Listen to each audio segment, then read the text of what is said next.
Et il dit, Jésus leur dit encore, je m'en vais et vous me chercherez et vous mourrez dans vos péchés. Vous ne pouvez venir où je vais. Sur quoi les Juifs dirent, se tuera-t-il lui-même, puisqu'il dit, vous ne pouvez venir où je vais. Il leur dit, vous êtes d'en bas, moi je suis d'en haut. Vous êtes de ce monde, moi je ne suis pas de ce monde. C'est pourquoi je vous ai dit que vous mourrez dans vos péchés. Car si vous ne croyez pas ce que je suis, vous mourrez dans vos péchés. Qui est-il, lui dirent-ils. Jésus leur répondit, ce que je vous dis est le commencement. Amen. Vous pouvez vous asseoir. Et pendant que vous êtes assis, nous terminons dans Marc chapitre 16, les versets 15 à 16. Puis il leur dit, allez par tout le monde et prêchez la bonne nouvelle à toute la création. Celui qui croira et qui sera baptisé sera sauvé, et celui qui ne croira pas sera condamné. Amen. Alors que le Seigneur ajoute les bénédictions à la lecture de sa parole. Alors ce matin, nous allons parler d'un sujet que je l'ai intitulé « Les mystères de la loi cachés dans la grâce ».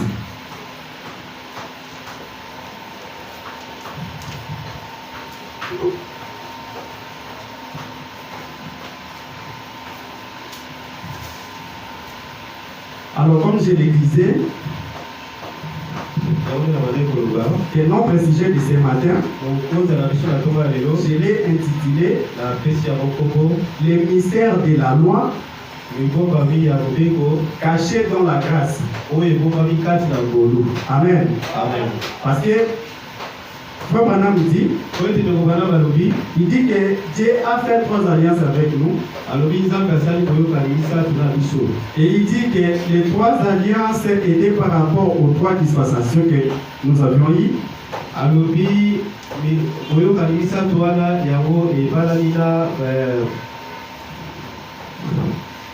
Aux 3 dispensations que nous avons eues,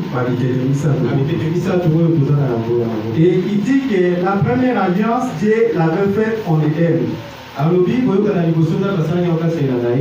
Et c'était l'alliance qu'il avait conclue avec Adam et Ève. Et il dit que cette alliance-là était condamnée avec une loi. Parce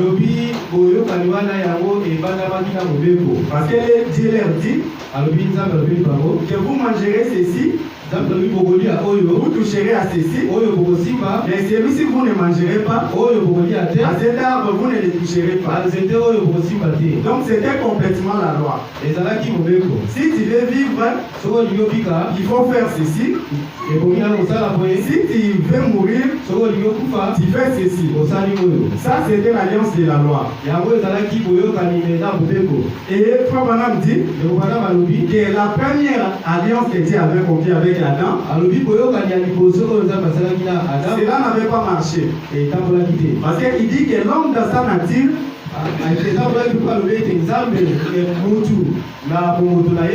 il n'aime pas qu'on puisse lui interdire quelque chose.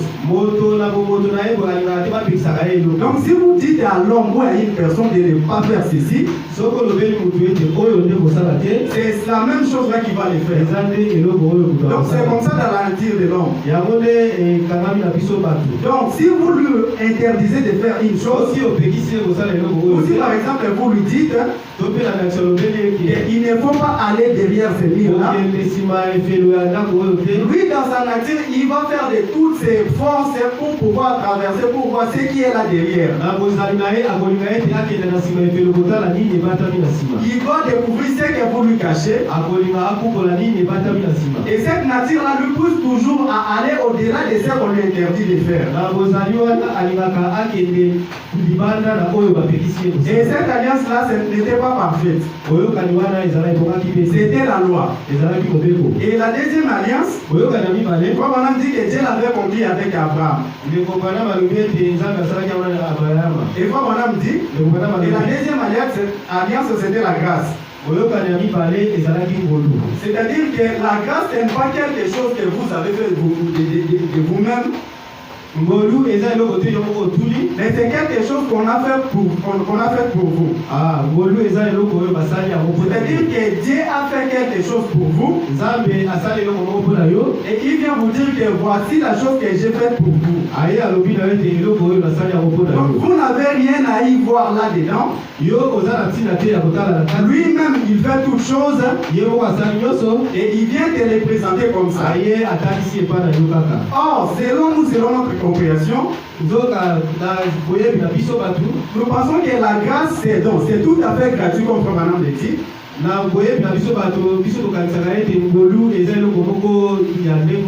Or, dans la grâce, il y a une loi qui est cachée là dans la grâce. Et c'est ce que nous allons voir ce matin. Cette loi-là qui est cachée dans la grâce. Parce que nous dit que la grâce, c'est quelque chose que Dieu a fait pour vous. Mais or, ce que Dieu a fait pour vous, pour obtenir ou pour avoir cette grâce-là, vous devez l'accepter. Donc, pour obtenir la grâce de Dieu, vous devez accepter la grâce là comme grâce pour que cette grâce là puisse vous être utile. Alors, nous voyons qu'il y a quelque chose à faire là dans la grâce. Voilà pourquoi nous venons de lire ici. Dans Jean 16, la Bible dit, car Dieu a tant aimé le monde. Dieu a tant aimé le monde qu'il a donné son Fils unique, afin que quiconque croit en lui ne périsse point, mais qu'il ait la vie éternelle. Amen. C'est-à-dire que l'amour de Dieu a fait qu'il puisse nous envoyer son Fils pour qu'il puisse venir mourir pour nos péchés. Mais pour être participant de ce pardon-là, nous devons accepter la grâce ou l'amour que Dieu a déployé pour nous. Ici au verset 18, il dit ceci. Dieu en effet n'a pas envoyé son Fils dans le monde pour qu'il juge le monde, mais pour que le monde soit sauvé par lui. Mais écoutez ce qu'il dit ici au verset 18. Il dit, celui qui croit en lui n'est point jugé, mais celui qui ne croit pas est déjà jugé. Donc vous allez constater que dans la grâce, il y a une loi qui est attachée là. Donc vous devez accepter cette grâce-là en tant que grâce, pour que vous puissiez être participant de cette grâce-là. Parce que la Bible dit que si vous acceptez la grâce-là, vous êtes sauvés. Mais si vous refusez d'accepter la grâce, vous êtes condamnés. Amen. C'est-à-dire que Dieu peut vous donner quelque chose, ou Dieu peut vous faire une grâce. Mais si vous, en tant qu'humain, vous refusez d'accepter la grâce que Dieu a faite pour vous, c'est-à-dire que cette grâce-là ne sera pas une grâce pour vous. Et la Bible dit que si vous refusez d'accepter cette grâce-là, vous êtes condamnés. Donc la loi dans la grâce, c'est la loi de l'acceptation. Donc vous devez accepter ce que Dieu a fait pour vous. Si vous acceptez, ça devient une grâce pour vous. Mais si vous refusez d'accepter, ça devient un jugement pour vous. Et encore ici dans Marc 16, il ajoute, allez par tout le monde.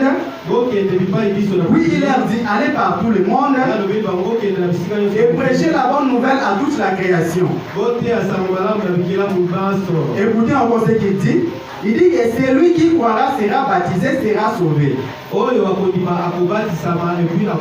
Mais celui qui ne croira pas sera condamné. Donc vous voyez que pour obtenir la grâce, vous devez croire à cette grâce-là. Et tout le monde n'a pas cette habilité-là de croire facilement à la grâce de Dieu. Et nous allons voir avec Frère Branham pourquoi Dieu avait fait que cela puisse être comme ça. Parce que tout le monde n'est pas censé accepter la grâce. Mais ceux qui acceptent la grâce sont ceux-là qui ont été prédestinés par Dieu. Donc si tu as été prédestiné par Dieu, c'est d'abord que lorsque vous voyez la grâce de Dieu devant vous, vous allez l'accepter. Parce que cette grâce-là fait, donc c'est une partie de vous. Parce que comme on a dit, que nous au commencement, nous étions les attributs de Dieu. Et en tant que ces attributs à lui, nous faisions une partie de lui. Et la grâce de Dieu, c'est sa parole qui nous envoie. Et cette parole aussi donc cette parole c'est Dieu lui-même. Et nous étant une partie de Dieu, lorsque nous voyons cette parole-là qui a été une partie de nous au commencement, lorsque nous rencontrons avec cette parole, nous acceptons cette grâce-là, nous acceptons cette parole-là parce que nous sommes une partie de cela. Mais pourtant, ceux qui n'étaient pas avec nous au commencement, et ils ne peuvent pas accepter cette grâce-là. Voilà pourquoi Dieu a pu mettre cette loi-là pour empêcher ceux-là qui ne devaient pas être sauvés, en fait, qui ne puissent pas être sauvés. Parce que si nous pouvons faciliter l'exemple, quelqu'un peut vous faire un don. Ou par exemple, comme les dons qu'on nous fait, comme les dons des moustiquaires. On nous envoie des moustiquaires et c'est gratuit. Mais on les place peut-être dans un centre de santé ou dans un endroit comme ceci. Et on nous dit que ces moustiquaires-là sont gratuits. Mais pour obtenir, vous devez aller là où on l'a placé pour que vous puissiez la voir. Donc pour l'avoir c'est gratuit.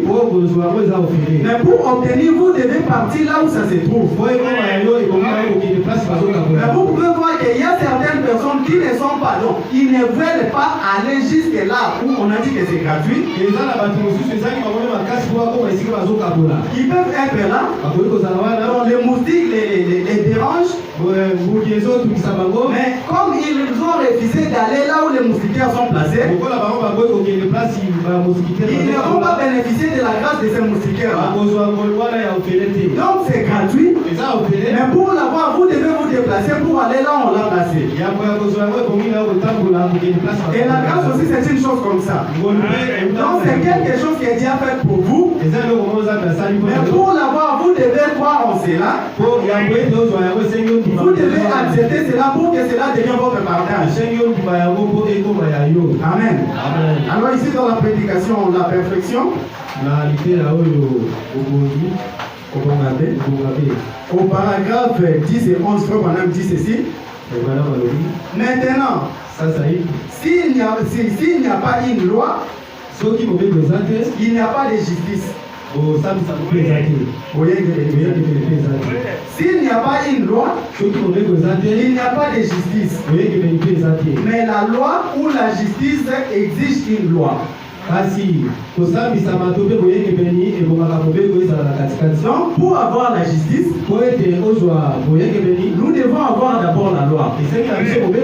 Parce que si quelqu'un a offert la loi, c'est alors que la justice doit intervenir. Donc s'il n'y a pas de loi, il n'y a pas de justice. Et s'il n'y a pas de justice, il n'y a pas aussi de loi. Il dit, mais la loi ou la justice exige une loi.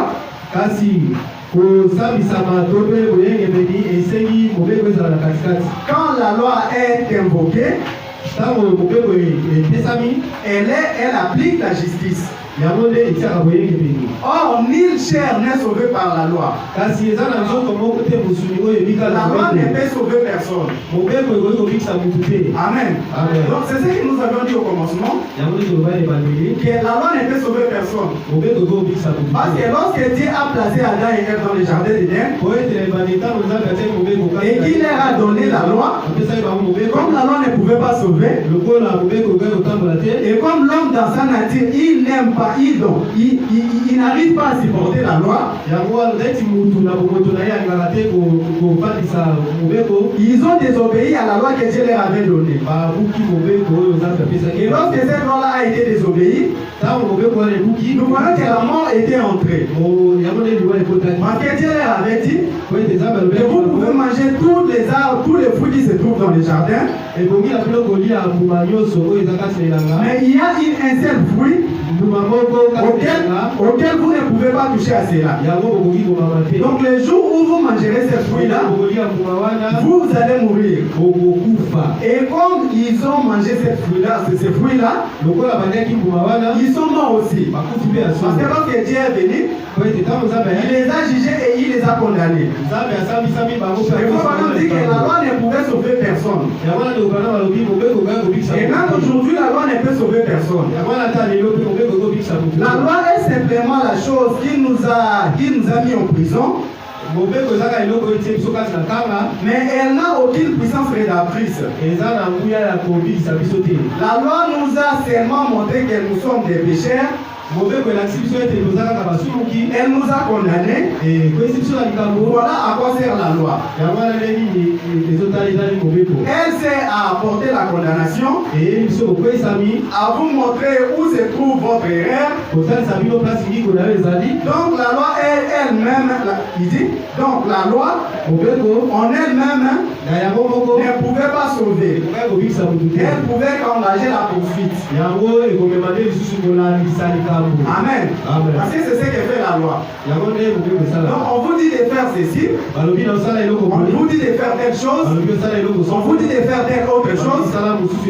Mais qu'est-ce que la loi fait? Donc la loi vous pousse à confondre la loi là qu'on a placée. Donc si vous faites ceci, on fera aussi ceci pour vous. Mais si vous ne faites pas ceci, voilà, vous allez payer ceci, vous allez faire cela.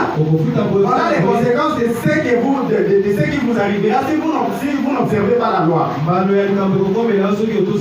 Donc on dit que c'est ce que la loi fait. Donc la loi ne fait que nous montrer que nous sommes des pécheurs. La loi ne fait que nous montrer nos erreurs. Voilà Dieu pécheur. Dieu a fait ceci, Dieu est privé de la loi de Dieu. Dieu a fait ceci, tu n'iras pas au ciel. Quand tu fais ceci, tu vas mourir. Donc c'est ça la loi. Donc la loi ne fait que nous montrer nos erreurs à nous. Et elle nous condamne en plus de cela. Alors frère, on a dit que dans la loi, il n'y a pas la puissance rédemptrice.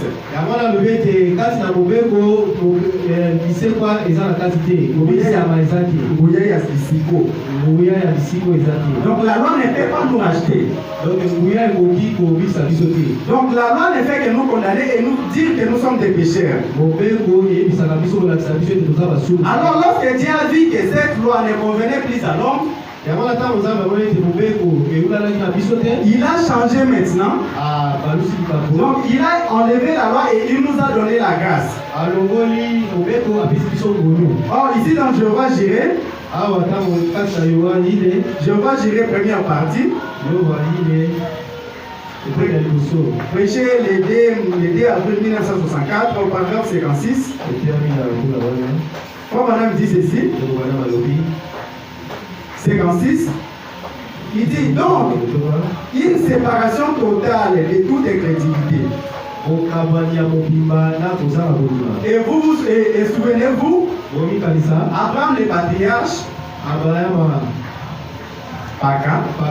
il n'a jamais été pleinement et parfaitement béni.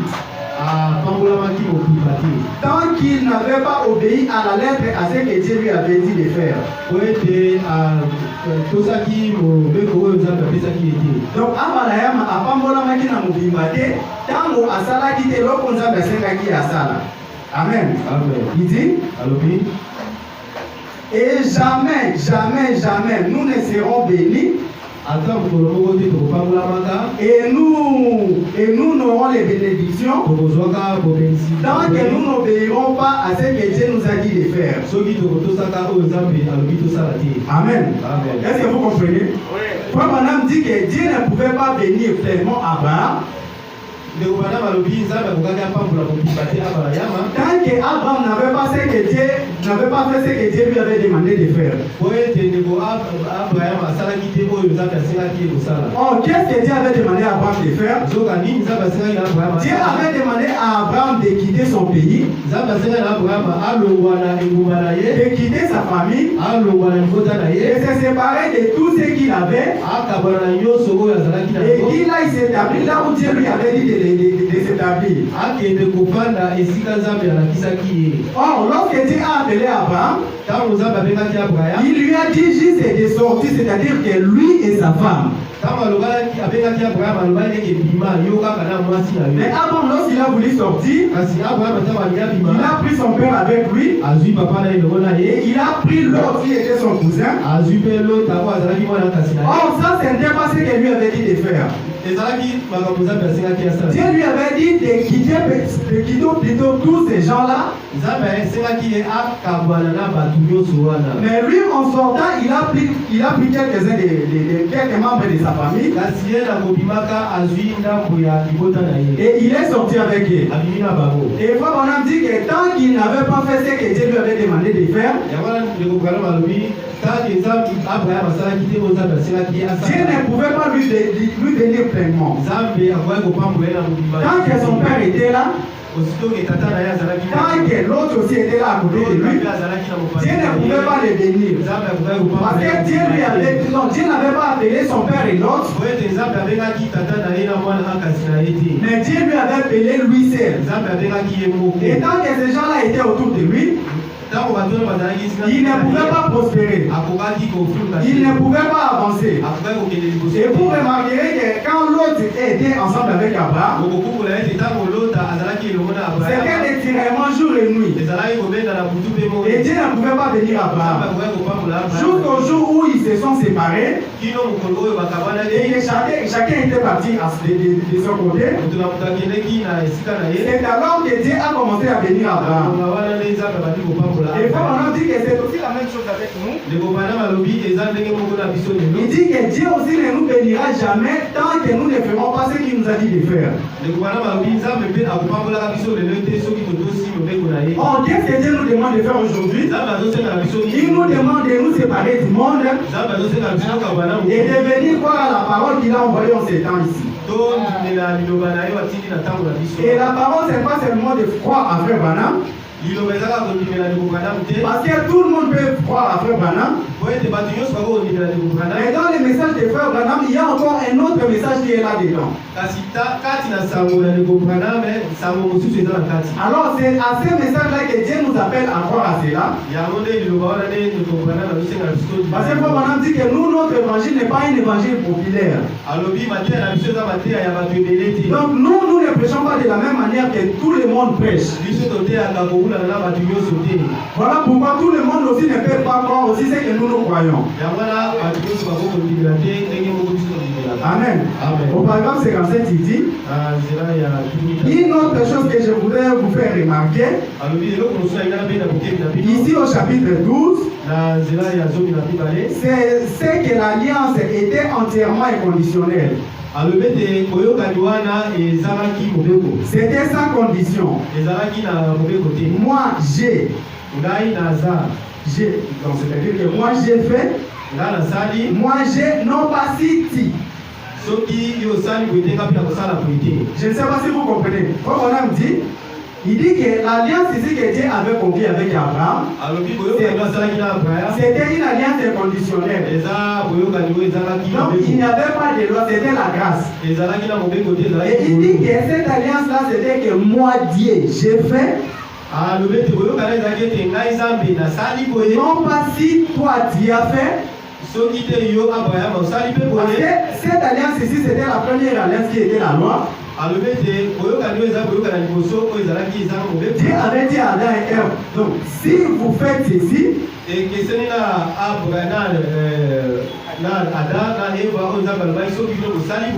ferai ceci. Mais ici, Papa dit que ce n'est pas encore question de si tu fais ceci, moi je ferai ceci. Mais c'est que Dieu a tout fait pour vous. Il dit que je l'ai fait pour vous.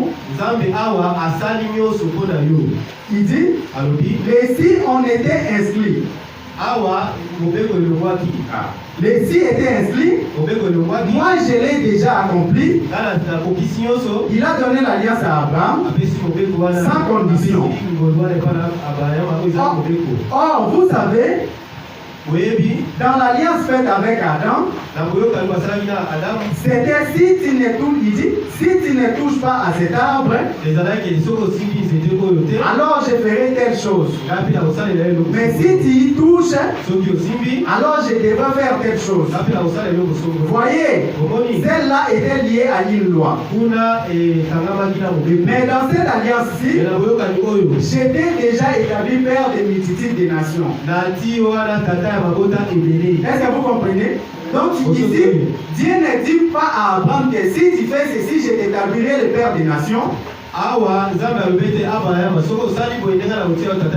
Mais il a déjà tout fait et il vient simplement informer Abraham que voilà, je t'établis père des nations. Voilà pourquoi il dit que ici la loi a été inscrite. Il dit, mais dans celle-ci, j'étais déjà établi père des multitudes des nations.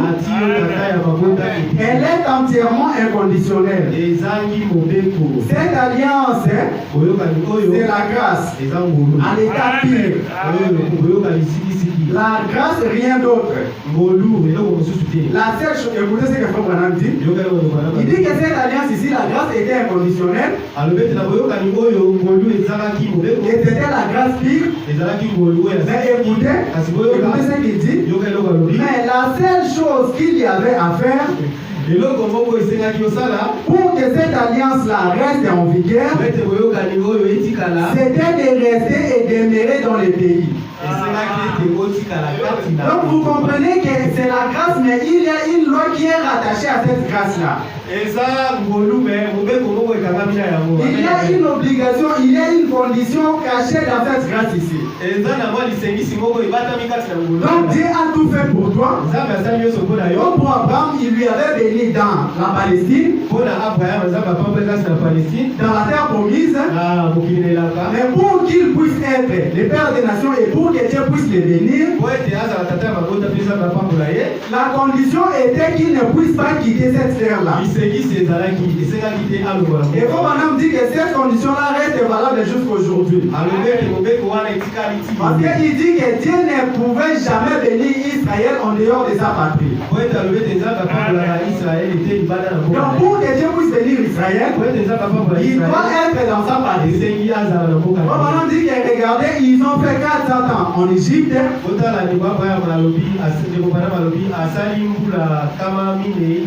Mais comme ils étaient dans un pays étranger, Branham dit que pendant toutes ces 400 ans, ils n'ont jamais reçu même une telle vision en Égypte. Ils n'ont rien reçu parce qu'ils étaient en dehors de leur pays. Alors Dieu dit à Abraham que j'ai fait avec toi une alliance inconditionnelle.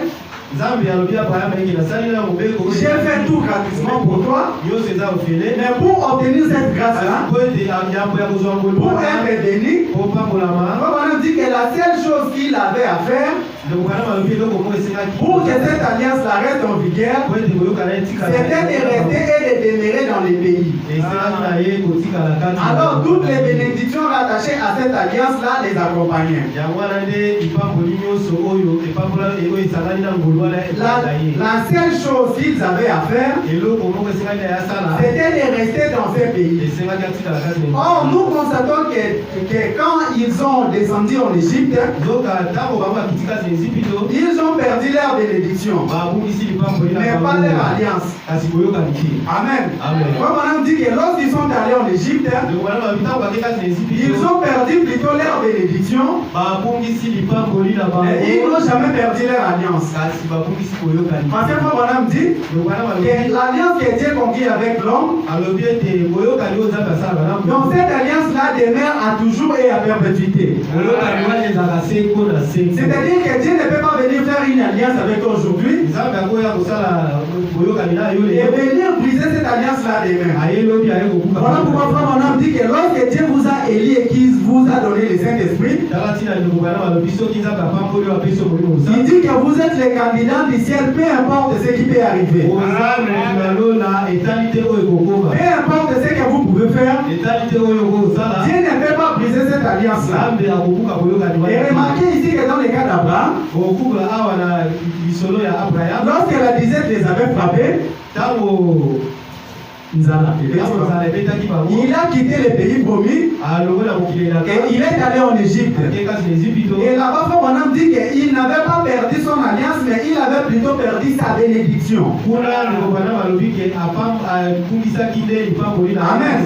Voilà pourquoi David même dit, il dit qu'à un moment donné, lorsque Dieu lui avait frappé, il avait perdu plutôt la joie de son salut. Mais il n'avait jamais perdu son salut. Et c'est pareil aussi avec nous. Donc quand Dieu nous a prédestinés et qu'il nous a choisis, si nous n'observons pas sa parole telle qu'il nous dit de l'observer, il peut nous priver de quelques avantages auxquels nous pouvons nous jouir de cela en tant qu'humains.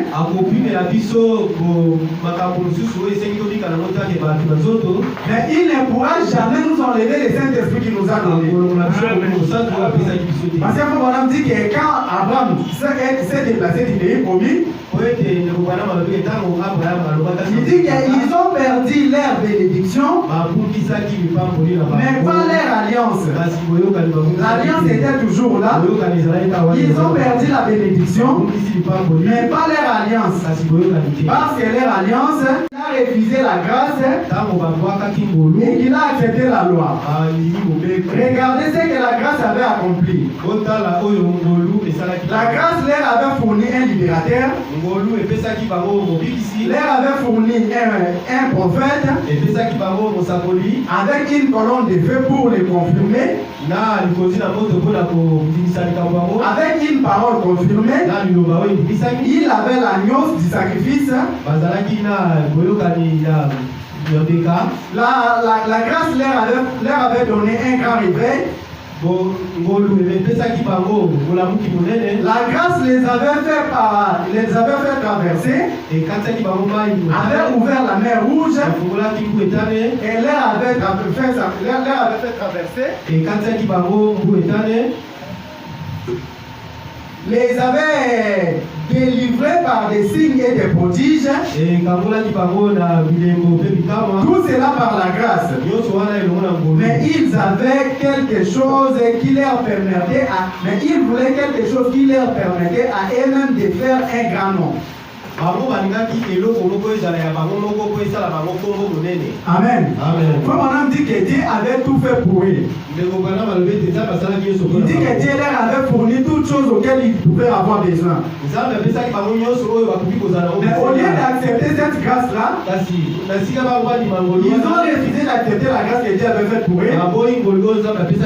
Et le résultat, c'est qu'ils sont tous péris dans le désert. Et pourtant, Dieu avait donné la grâce. Comme on a dit que l'avenir d'un libérateur qui était Moïse,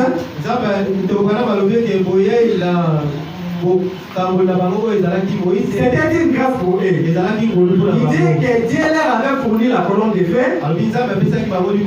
Dieu leur avait fourni les rochers frappés, Dieu leur avait donné un prophète, Dieu Et la grâce avait fait que la mer Rouge puisse être divisée en deux pour qu'ils puissent traverser. Mais en arrivant de l'autre côté, ils ont ignoré cette grâce-là. Et Dieu les a condamnés, Dieu les a jugés et il les a fait tous périr. Mais pourtant, ils avaient la grâce entre les mains. Amen. Amen. Ici, dans les lieux d'adoration que Dieu a choisi,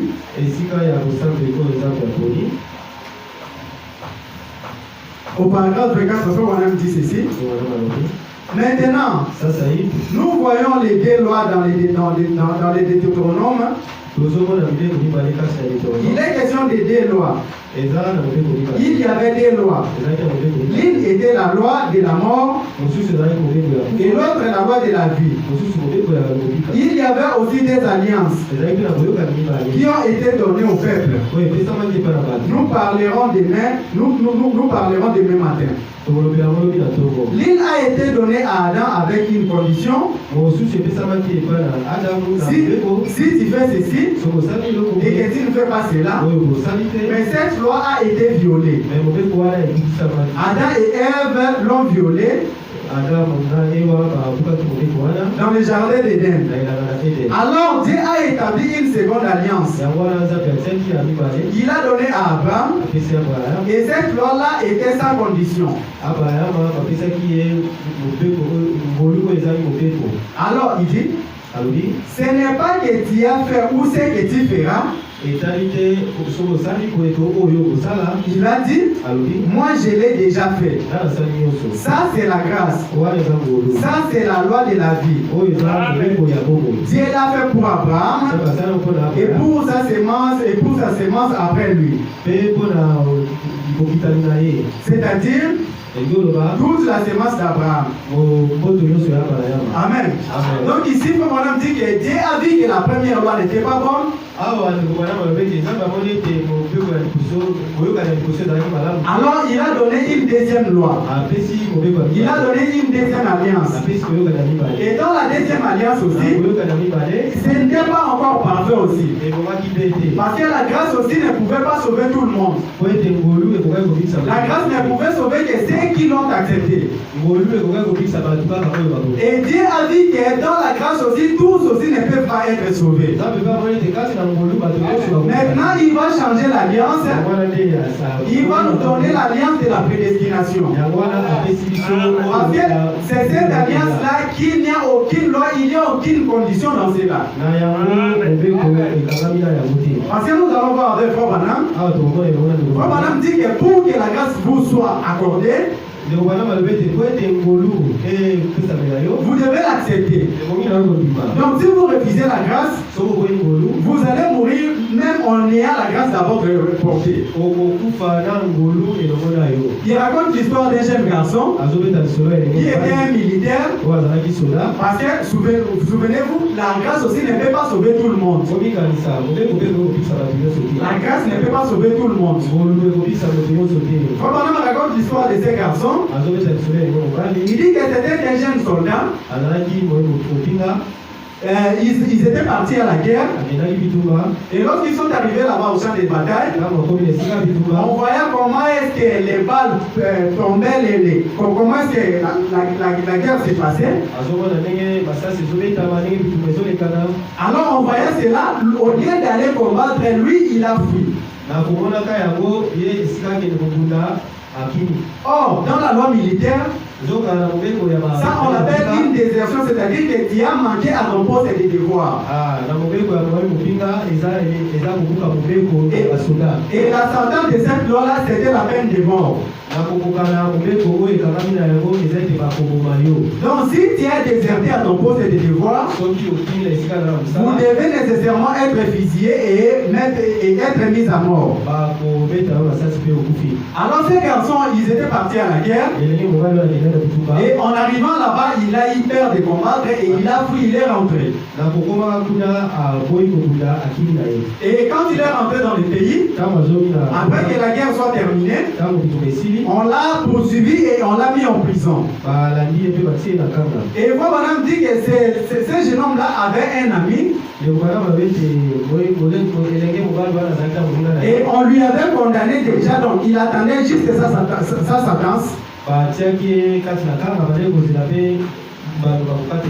Donc il devait être mis à mort le lendemain. Alors, quand cette personne-là a écouté qu'on va fusiller son ami, il a couru et il est allé chercher la grâce pour les prisonniers. Et juste lorsqu'il partait, on dit qu'il rencontre le président des États-Unis, M. Abraham Lincoln. Monsieur Abraham Lincoln. Il dit que lorsqu'il a trouvé le président, il lui a expliqué la situation. Parce que Abraham dit qu'Abraham Lincoln était un président chrétien. Et lorsque cet homme-là est allé les rencontrer, il lui a dit que voilà, j'ai un ami qui est en prison. On l'a déjà condamné. Et on va l'exécuter demain à l'aube. Alors, il était parti dans les champs de bataille. Et il avait déserté. Et il explique au président que ce n'était pas son intention, il ne voulait pas faire cela. Mais quand il a vu toutes ces balles, toutes ces armes-là, et il a eu peur, alors il a fui. Alors le président lui demande qu'est-ce que tu veux que je fasse pour lui. Et l'homme dit que je veux simplement que vous puissiez les gracier.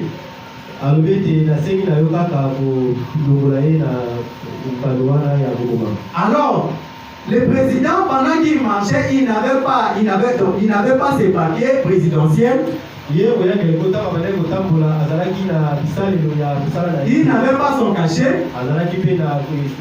Parce qu'il n'était pas dans son bureau, il était sur la route.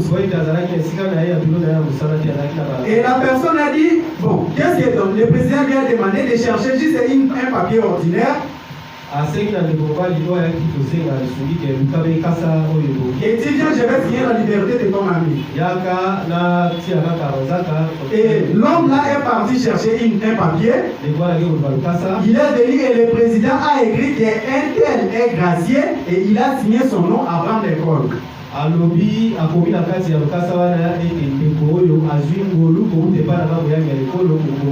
C'est-à-dire qu'il ne sera plus tué. Et la personne là a remercié le président et il a couru à la prison là où était son ami. Il est allé montrer à son ami la signature du président qui déclarait sa liberté. Et lorsque son ami a vu les papiers, parce qu'on dit que ces papiers-là c'était la grâce pour lui. Donc on lui avait gracié, on avait enlevé sa peine de mort. Et lorsque son ami est arrivé en prison, il lui a présenté sa grâce qui était sur les papiers. Mais la personne ne voulait pas accepter la grâce là. Il a dit que le président ne peut pas écrire sur un papier ordinaire comme ça. Donc si c'était le président, il aurait un cachet présidentiel. Nous connaissons tous cela comment est-ce que ça y est. Alors le président ne peut pas signer la liberté d'une personne avec un papier ordinaire comme ça.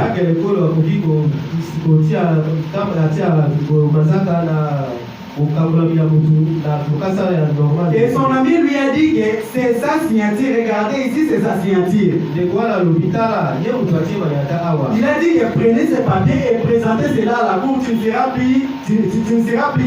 seras pas tué.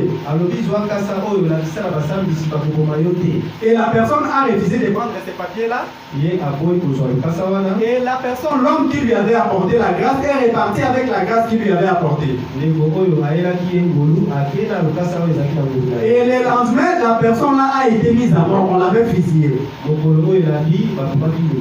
Alors, disons cela quand on parle dans les instructions de Daniel à Gabriel, les instructions de Gabriel à Daniel, Au paragraphe 51, Frère Branham dit, maintenant notre parent reçoit un livre de la rédemption, scellé de 7 sceaux, de la main du propriétaire originel. Amen. Avant, il dit, nous avons vu que le propriétaire original, c'était qui? Dieu lui-même. Et l'agneau vint et il prit le livre de la main droite de celui qui était assis sur le trône.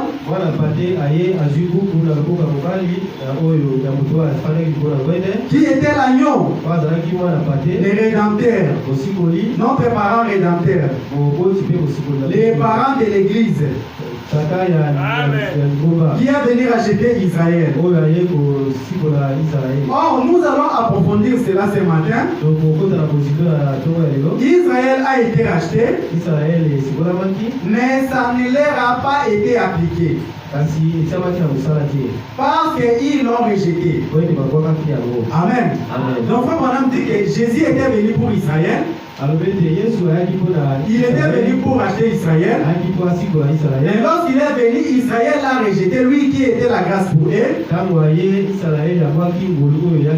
Et lorsqu'ils l'ont rejeté, il les a aussi tourné les dos. Et Israël avait subi la peine ou la conséquence d'avoir rejeté le Christ. Il dit, Israël a été racheté, mais ça ne leur a pas été appliqué parce qu'ils l'ont rejeté. Mais l'Église a reçu la rédemption.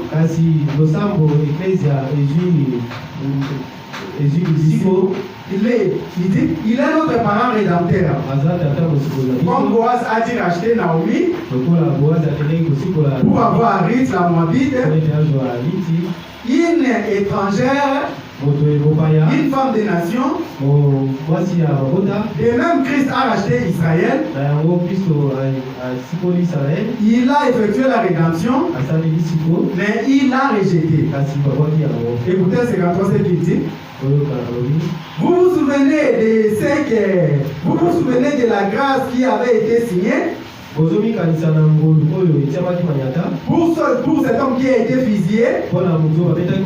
C'est ce que je raconte à l'occasion.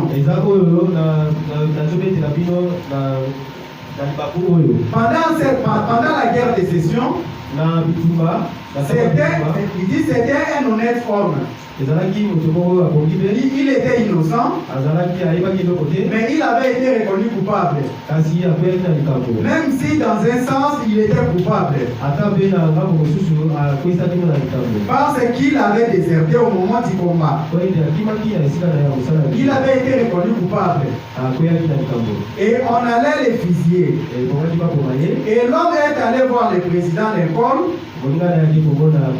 et lui a dit, Monsieur Lincoln, cet homme est un chrétien. Il a eu peur. Ce garçon, je connais sa famille. Il a tellement pris peur. Il ne voulait pas faire de mal. Il a déserté. Il a dit, Monsieur Lincoln, c'est entre vos mains. Vous êtes les seuls à pouvoir lui gracier. Monsieur Lincoln a pris un bout de papier et sa plume. Et il a signé, un tel est gracié. Abraham Lincoln, il a signé. Il est vite retourné à la prison et il a dit, la voilà, j'ai obtenu ta grâce. Et l'homme a dit, le prisonnier, je refuse de regarder ça. Amen. Donc on lui a apporté la grâce, mais lui il dit, je refuse de regarder ça. Il dit, il aurait un gros cachet là-dessus. Il aurait tous les tralala. Tu veux te payer ma tête, c'est tout. Ce n'est pas Abraham Lincoln. N'importe qui peut imiter sa signature, mais ce serait authentifié par son cachet. Donc vous comprenez? Donc cet homme voulait que les protocoles soient suivis à la lettre. Or, son cas était urgent. Et son ami est parti avec une urgence. Parce que peut-être s'il avait voulu que le président soit dans son bureau, peut-être qu'on n'allait pas le recevoir. Parce que ce n'est pas n'importe qui peut aller voir le président. Et pour le voir, il faut être... Donc, on doit t'aligner pour pouvoir les voir. Il faut avoir un rendez-vous. Mais regardez que cet homme-là, par grâce ou par chance, il a rencontré le président dans la rue. Et le président a signé la liberté de son ami. Mais cet homme, lui, il voulait que tous les protocoles soient bien établis. Il voulait peut-être voir les cachets du président. Il voulait peut-être voir, peut-être c'est le ministre ou la première ministre qui est venu déposer sa grâce. Or, sa grâce était juste devant lui sur un petit papier. Il dit, je refuse de regarder ça. Il aurait un gros cachet d'ici. Il aurait tout le tralala. Je vais te payer ma tête, c'est tout. C'est pas Abraham l'école. N'importe qui peut imiter sa scientifique. Mais ce serait authentifié par son cachet. Et si ça venait de lui, l'homme a beaucoup insisté. Malgré tout, les prisonniers pensaient qu'il plaisantait. Alors il est parti. Le lendemain matin, il a été fusillé. Et puis, après qu'il a été fusillé, il y a un procès devant la Cour fédérale. Parce que le président a dit que comment moi j'ai rendu grâce une personne et que vous l'avez exécuté.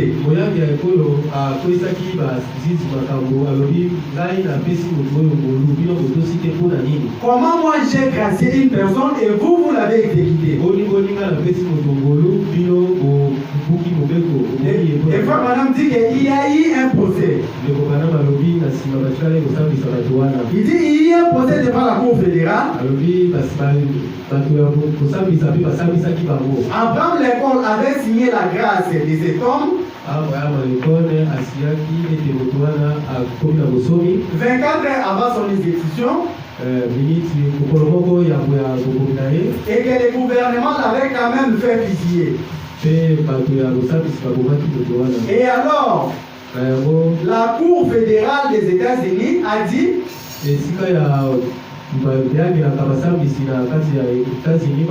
a rendu l'arrêt suivant.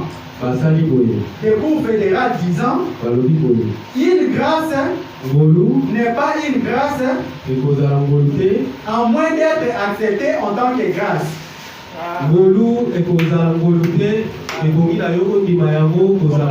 Amen. C'est-à-dire que pour que la grâce puisse être une grâce, il vous faut accepter cette grâce-là comme étant une grâce. Parce que comme dans le cas de cet homme, on lui avait apporté la grâce, mais lui il a refusé d'accepter cette grâce-là et il avait été tué. Voilà pourquoi depuis ce jour-là on a décrété cette loi en disant que la grâce n'est pas une grâce à moins d'être accepté en tant qu'une grâce. Amen. Il dit au paragraphe 55, il dit ceci. Et Jésus a racheté Israël au Calvaire.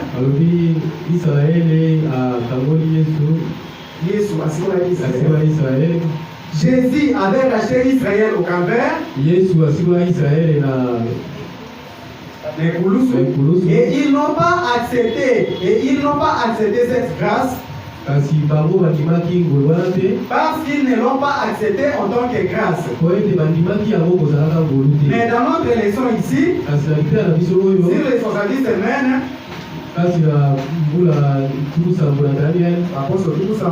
nous allons voir qu'il va revenir. Nous allons voir qu'ils reviennent accepter leur grâce. Il a racheté l'église. Et alors nous sommes graciés parce que nous avons accepté le sang de Jésus-Christ pour notre pardon. Amen. Donc vous voyez que la grâce ne pouvait pas sauver tout le monde. Donc la grâce aussi n'était pas parfaite. Parce que si la première loi a été parfaite, Dieu n'avait pas donné une seconde. Donc si nous avons une seconde alliance, c'est-à-dire que la première alliance n'a pas été parfaite. Et si nous avons une troisième alliance, cela montre aussi que la deuxième alliance aussi n'était pas parfaite. Alors Dieu envoya tout ceci parce qu'il a vu qu'avec la loi ça n'a pas marché. Et avec la grâce, ça n'a pas marché aussi pour tout le monde. Alors, il a pris la décision maintenant de prédestiner ses enfants. Parce que dans la prédestination, nous allons attendre le frère Branham, il nous dit, il dit que ce n'est pas que vous acceptez ou que vous n'acceptez pas. Branham dit que si Dieu vous a prédestiné, qu'il accepte ou pas, Dieu est prédestiné. Donc dans cela, il n'y a rien que l'homme peut faire. Le frère Branham dit qu'en cela, nous venons sans loi, sans obligation et sans quoi que ce soit. Donc Abraham, pour être béni, il devait rester dans sa patrie. Israël, pour qu'il soit béni, il devait rester dans sa patrie. Et frère Branham dit que pour que Israël soit béni, il devait rester dans sa patrie. Et aussi longtemps qu'il sortait de son pays, Dieu ne pouvait pas le bénir. Comme dans le cas de Naomi aussi. Naomi aussi était dans son pays. Dieu lui avait béni, lui et son mari. Et il leur avait donné des fils, des garçons. Et pendant un moment, la famine a frappé les pays auxquels ils habitaient. Et ils sont sortis de leur pays. Ils sont allés dans un pays étranger. Et lorsqu'ils sont arrivés dans ce pays étranger-là, comme leur alliance avec Dieu était de rester dans leur pays, Dieu ne pouvait pas les bénir. Et là-bas, Dieu lui a même frappé. Parce que dans ce pays-là, la Bible dit qu'il a perdu d'abord son mari. Et après, il a perdu tous ses deux garçons. Et il devait rentrer dans sa patrie pour que Dieu puisse le bénir à nouveau. Donc nous voyons que pour eux c'était la grâce, mais il y avait une condition attachée à cette grâce-là. C'est-à-dire que si tu fais ceci, je ferai cela. Mais Dieu avait pourvu un moyen, Dieu leur avait donné la grâce. Mais il devait accepter cette grâce-là pour qu'il soit béni. Et il devait accepter ou accepter l'exigence de Dieu. Il leur avait dit de ne pas quitter le pays promis pour qu'il puisse être béni. Parce que même Abraham, comme on a dit, qu'Abraham aussi, il avait désobéi à Dieu lorsqu'il a quitté la terre promise et qu'il est parti en Égypte. Et quelque part, il dit que si Dieu avait conclu une alliance de loi avec Abraham, Alors mais ce qui Nzambe asalaki koyoka limoko ya kobeko na Abraham. Donc Dieu allait tuer aussi Abraham parce que Abraham avait désobéi à la loi qui lui avait donnée. Parce que Dieu lui avait dit de rester toujours, de demeurer toujours dans les pays promis.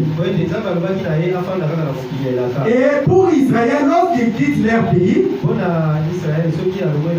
et qu'il va dans un pays étranger, donc Dieu aussi les laisse, Dieu les abandonne aussi. Et quand on dit que la raison pour laquelle Abraham avait menti,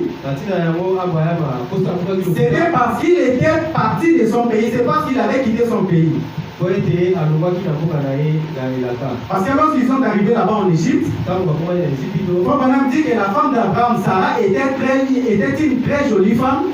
Et partout où ils allaient avec son mari, Abraham lui disait qu'il puisse dire que lui, Abraham, était son frère. Parce que si elle avait dit que c'était Abraham son mari, on allait tuer Abraham pour qu'on puisse l'épouser. Alors à chaque fois qu'Abraham s'est déplacé, il disait à Sarah que pour qu'on ne puisse pas me tuer. Alors ils étaient arrivés en Égypte et quand on a dit qu'Abraham avait vendu sa femme et les parents d'Égypte avaient épousé Sarah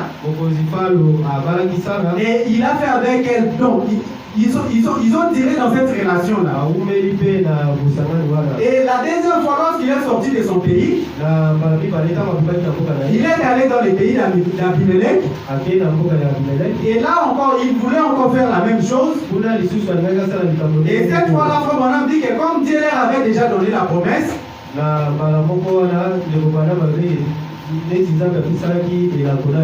il dit que cette fois-là, personne ne pouvait plus toucher à Sarah. Voilà pourquoi lorsque Abimelech a voulu l'épouser, Dieu est venu lui dire que si tu touches moi à cette femme-là, je vais te tuer toi et toute la nation.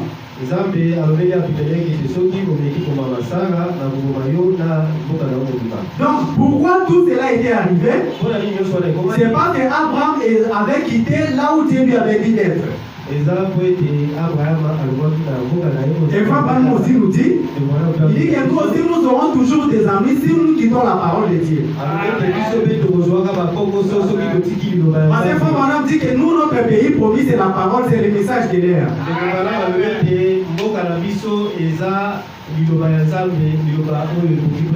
Et il dit que pour que nous soyons bénis, nous devons rester dans notre patrie qui est la parole. Et si nous sortons en dehors de la parole, Dieu aussi va nous abandonner et Dieu aussi va nous délaisser. Amen. Amen.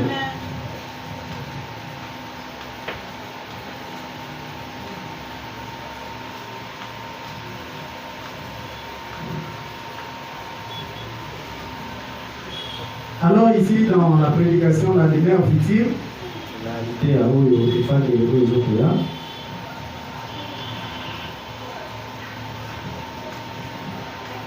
la demeure future prêchée le 2 août 1964. Nous allons commencer à lire à partir du verset 233. Frère Branham dit ceci, parce que nous avons dit que Dieu a jugé bon de nous sauver par la prédestination. Parce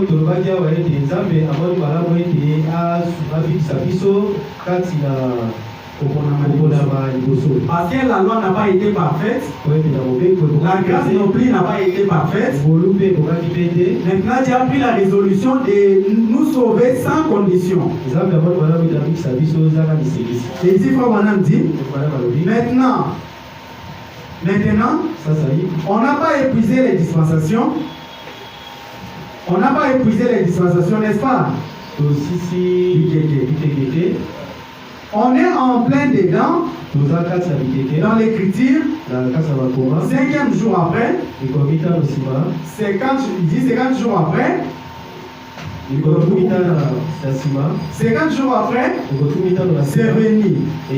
Vous voyez, les 8 ne peut pas être compté dans la semaine. Vous voyez, on ne peut pas compter ça. 8 jours dans une semaine. Ce n'est pas possible. Voyez-vous, parce qu'il y a 7 jours dans une semaine. Comptez ça comme vous le voulez. Et dimanche, c'est le premier jour de la semaine. Vous voyez, vous en comptez 7. Et puis, vous devez revenir et recommencer.